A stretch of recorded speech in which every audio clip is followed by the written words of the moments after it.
Imagine the blue light of your phone screen cutting through the darkness of your room.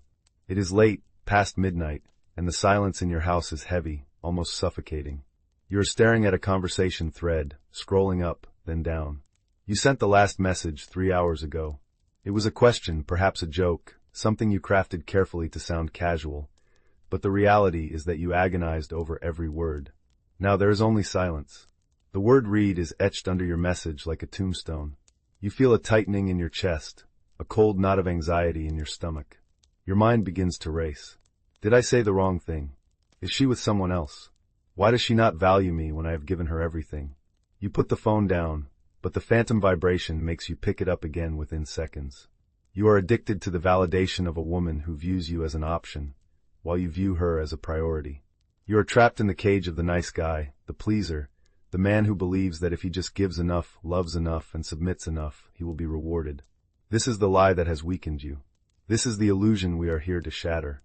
If you are ready to kill the boy who begs for attention and birth the man who commands respect, your journey begins right here. Subscribe to this channel now. Do not do it for entertainment. Do it to join the minority of men who have chosen to walk the path of power. Join the order. Let us dissect the architecture of your suffering. The pain you feel is not caused by her behavior. It is caused by your violation of the fundamental laws of human nature. You are operating under a romanticized delusion that the world rewards kindness with desire. It does not. History, biology, and the dark wisdom of Niccolò Machiavelli tell a different story.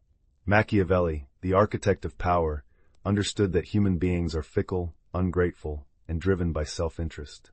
He wrote that it is safer to be feared than loved, but in the realm of seduction and relationships, we must adapt this. It is safer to be respected and admired than to be easily consumed. You have made yourself consumable. You are an open book written in simple language, and she has already read you cover to cover. There is no mystery, no danger, and therefore no desire. You are the golden retriever waiting by the door, wagging its tail at the slightest crumb of affection. This is repulsive to the primal female psyche. Women desire the ocean, vast and dangerous and unpredictable. You have become a puddle. To make her think about you nonstop, you must cease being a comfortable convenience and become a psychological obsession.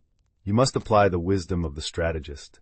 The first step in this transformation requires a surgical removal of your availability. Scarcity is the only currency that matters. Think of gold. If gold were as common as dirt, you would walk over it without a second glance. You treat your attention like dirt, scattering it freely, answering every call, liking every picture, responding within seconds. You must artificially create a famine of your presence. This is not about playing games, it is about reclaiming your time. When you are always available, you are signaling that your life has no mission, no purpose greater than her validation. From this moment on, you are a ghost. When she reaches out, you do not jump. You finish your work. You finish your workout. You read your book. You let the phone sit. You let the silence stretch. In that silence, her mind begins to work. She begins to wonder. Why is he not replying? What is he doing? Who is he with?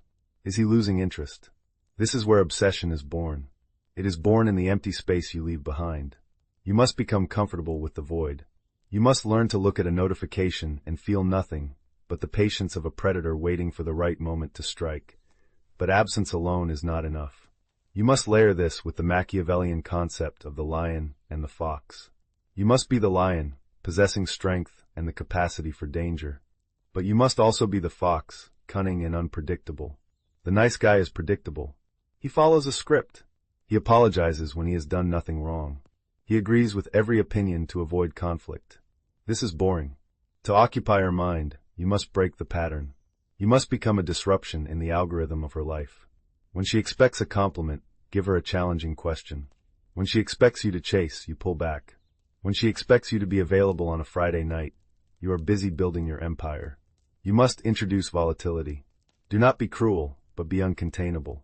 A woman cannot obsess over a man she can control. She obsesses over the man who remains just outside of her grasp.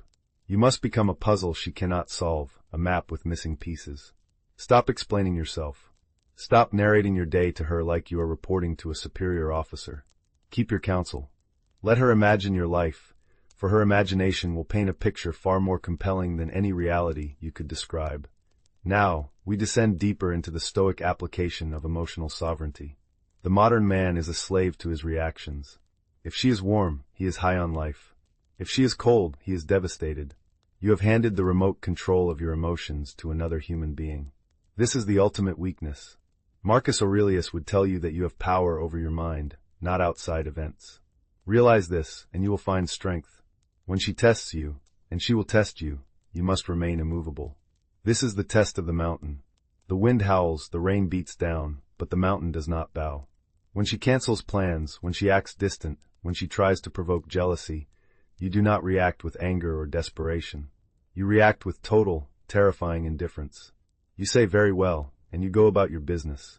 This lack of reaction is a shock to the system. It signals that your center of gravity is within you. It signals that while you desire her, you do not need her.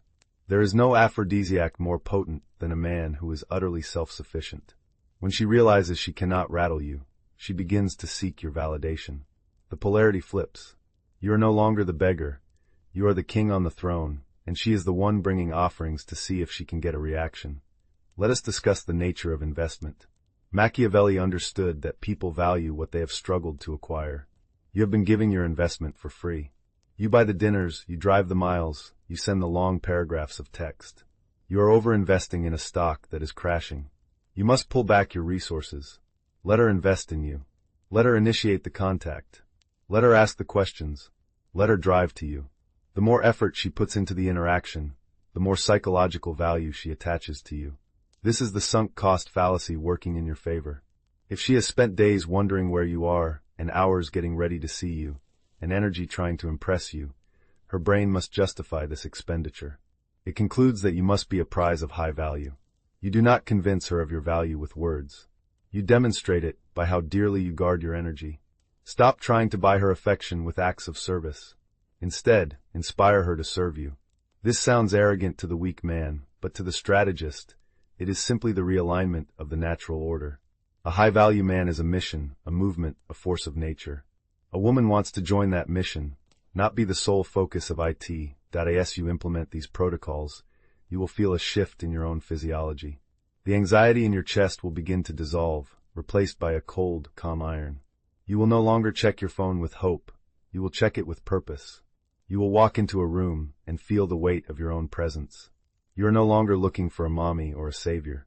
You are looking for a complement to your life, and if she does not fit, you will discard the connection without hesitation. This willingness to walk away is your ultimate weapon. The man who is willing to walk away holds all the negotiating power. Machiavelli knew that he who clings to power at all costs often loses it, but he who is willing to risk everything often gains everything. You must be willing to lose her to keep her. You must be willing to be alone to be respected. Imagine this new version of yourself. You are sitting in a chair, perhaps reading, perhaps working. Your phone buzzes. It is her. She is asking why you have been so quiet. She is asking if she can see you. In the past, you would have leaped. Now, you finish your paragraph. You take a breath. You feel the control coursing through your veins. You are not playing a game. You have simply ascended to a level of existence where your time is your most precious resource. You reply calmly, briefly, on your own terms. You visualize her reading it, her heart rate elevating, her mind spinning, analyzing your words, wondering about you. You have occupied the territory of her mind. You are the statue in the square that cannot be ignored. You are the storm on the horizon. This path is not for the faint of heart. It requires the death of the nice guy. It requires you to kill the part of you that needs to be liked. You must be willing to be misunderstood. You must be willing to be called cold, arrogant, or distant. These are merely labels given by those who cannot control you. Wear them like armor. The world does not respect the man who bends. It respects the man who stands. You are that man. You are the strategist. You are the fusion of the ancient Stoic and the modern psychological warrior. The transformation is not a destination. It is a daily practice of war against your own weakness. Every time you resist the urge to double text, you win a battle. Every time you choose your purpose over her validation, you fortify your walls. Every time you remain silent when you want to scream, you sharpen your blade. This is the way of the superior man. This is the reality of the dynamic between men and women. It is a dance of power, and you have been dancing on your knees. Stand up. Look the world in the EYE.as. This narration ends. Do not just listen. Act. Put the phone down. Go to the gym. Go to work. Build something. Create something. Become so absorbed in your own elevation that her opinion of you becomes irrelevant noise in the background of your symphony. And in that indifference, you will find that she is suddenly there, waiting, watching, hoping for a moment of your time. You have the map. You have the weapon. Now, go forth and conquer your own reality. The empire of your mind awaits its emperor. Assume the throne.